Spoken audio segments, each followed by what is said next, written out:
Alright, so in this part we're going to build our drop. So you may at this point be like, yeah, I've gotten here a lot of times, and this is usually where I get stuck at. I have a cool little 4-8 bar loop, I have some drums and a sample, and I'm kind of lost at this point. So that's what I'm going to try and help you break out of today and give you some tips and strategies to get out of that. So let's listen to what we have so far.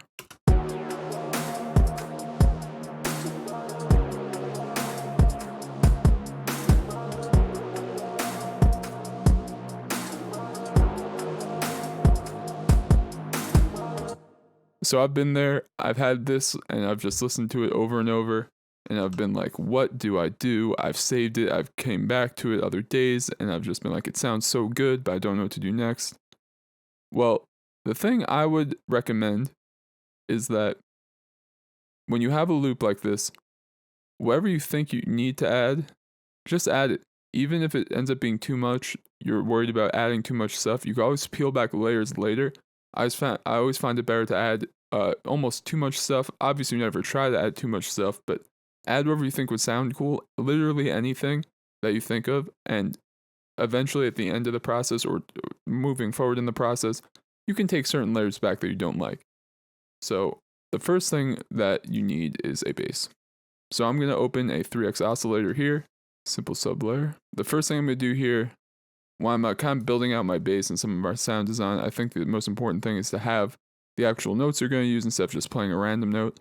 So another cool thing about these sample packs is that it has all the MIDI from all the samples. Not everyone gives you that, and sometimes if you're not great at music theory, you're kind of lost, kind of trying to figure out the notes or stuff like that. You might have to download an alternate app to give you kind of the notes for it. So you have no such problem with this. Obviously, you see we have synth U right here, so we can just drag this into our bass, and look, now we have the MIDI, and we have our bass notes. And remember, we pitched it down -2 at the beginning, so we're going to do that. And now we kind of got our notes here. I'm going to lower these 3 down an octave. I think that B is fine. But yeah, you hear that sub is hitting really good right now. So I'm going to do some sound design here. I think the first thing I'm going to do is add an EQ. We're just going to cut everything above 150-ish.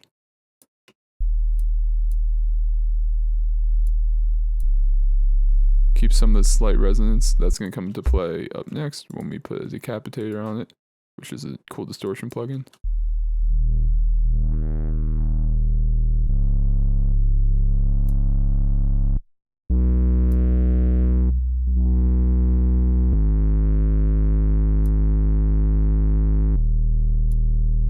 So I added the saw wave into our 3x oscillator here, just to give it a little bit more character.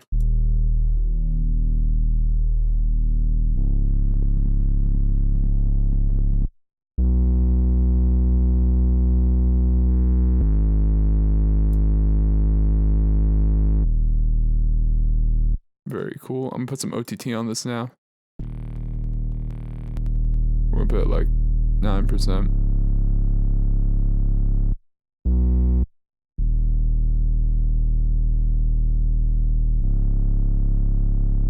Then we're going to put another distortion on it.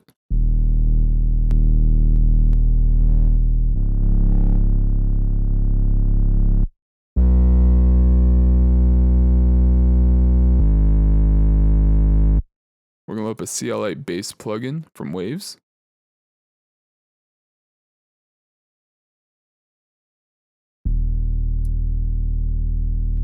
We're going to push the compressor up. Push the sub up.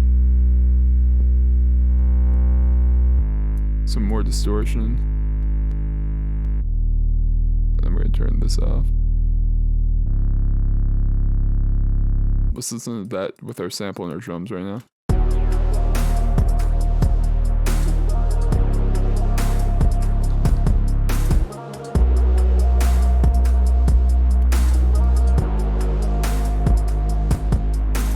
Sounds really good. We're going to turn the volume down a little bit.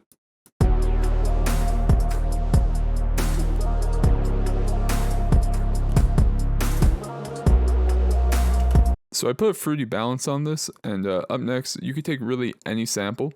I don't like to use my exact kick because I like to have a little more control over it.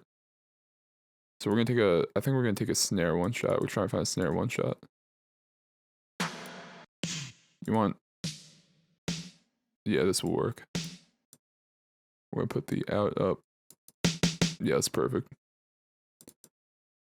Make sure it's, yeah, perfect. All right. So what we're gonna do is we're gonna have this snare match up with our kick.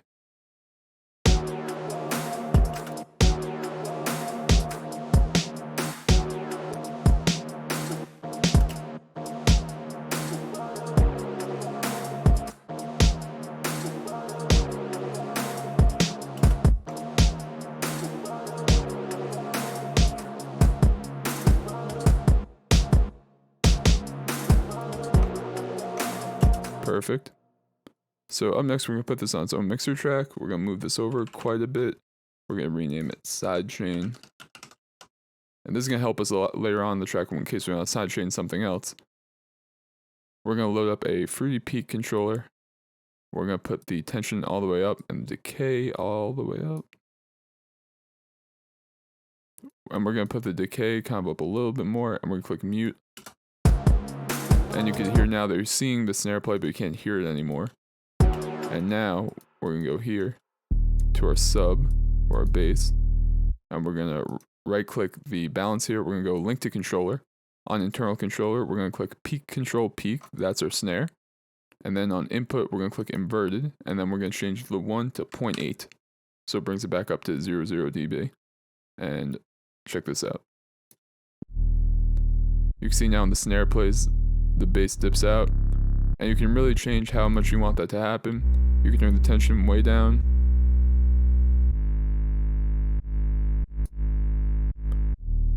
Cool, so let's listen to that with our drums.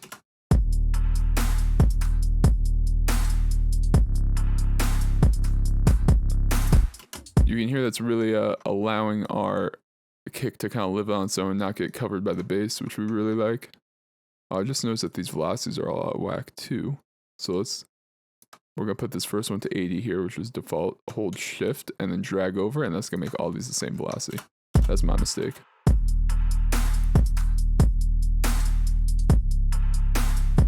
Cool. Up next, we're gonna add some other synths to this. Let's load up Omnisphere here and try and find a cool pad sound. Alright, so I found a pad I really like. It sounds like this. Sounds kind of weird, but it's kind of interesting. I like it. So we're gonna put on our pad MIDI here from our second MIDI file, and like I said, it drags it right in. We're gonna lower these velocities. We'll change those later using that randomizer feature.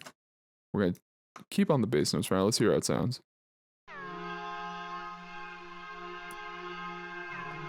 That sounds so cool.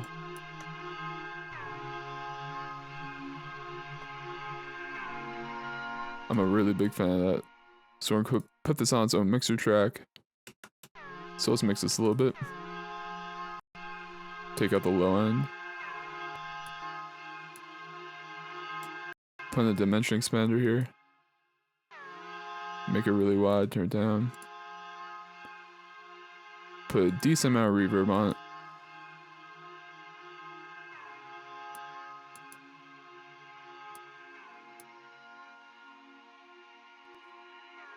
Let's hear how it sounds with our sample. Oh, and I forgot to pitch this down too.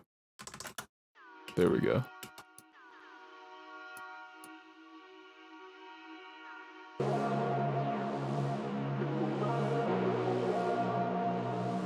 You can hear it add a lot of that high-end kind of ear candy in the back.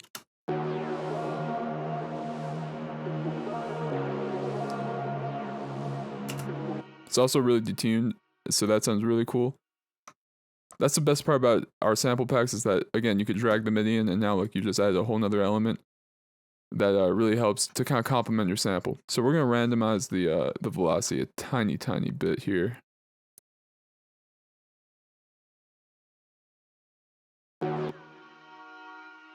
So let's listen to it with everything.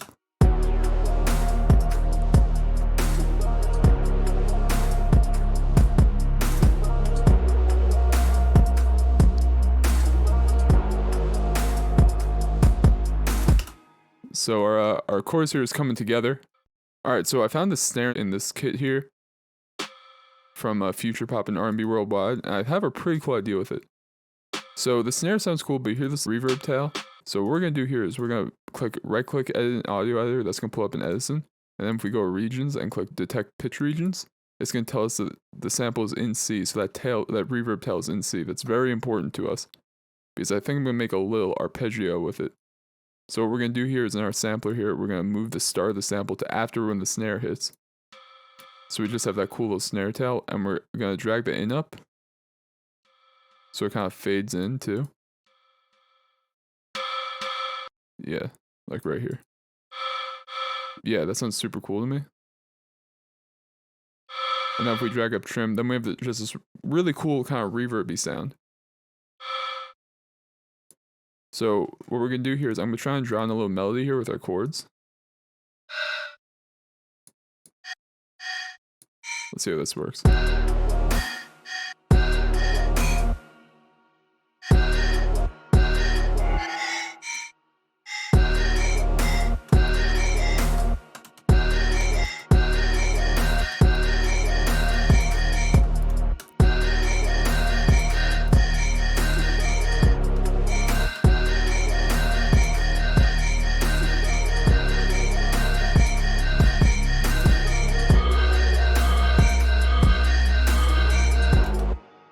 Alright, this sounds really, really cool. And again, this is something I wouldn't have thought of if I wasn't just scrolling through these packs and heard the snare.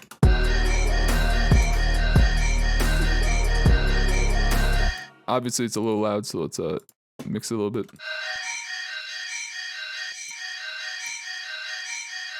We're gonna EQ it, put some OTT on it. And dimension expander.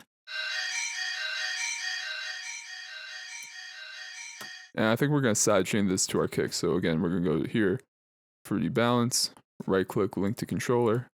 We're going to do the same thing we did earlier. Inverted, 0.8.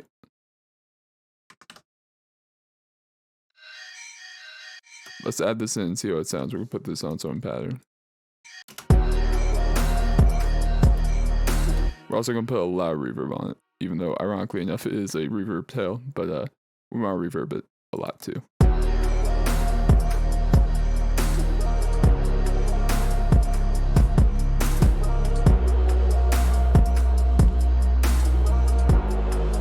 I really like how it's become that kind of texture in the background. Alright, so the last thing I want to add to our chorus here is I want to add some sort of brass hit. So I'm just going to pull them up in Serum real quick. Alright, this one should work fine.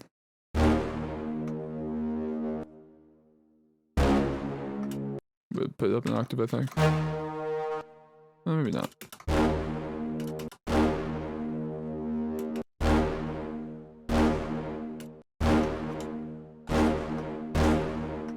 We can't edit all these to have this pattern.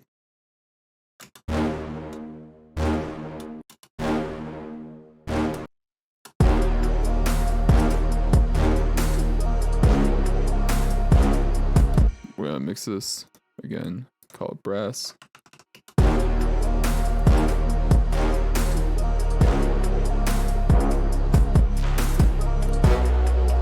We're gonna lower a decent, take out a decent amount of highs too.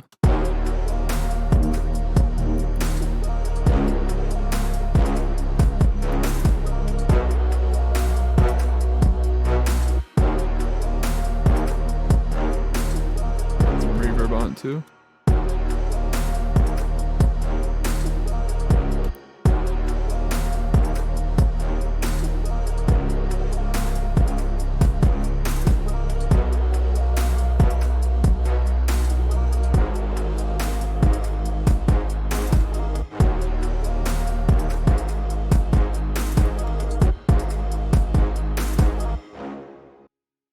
Alright, so without any crashes, effects, sweeps, or whatever, we just have our kind of chorus loop here. And let's hear what we've made in this part.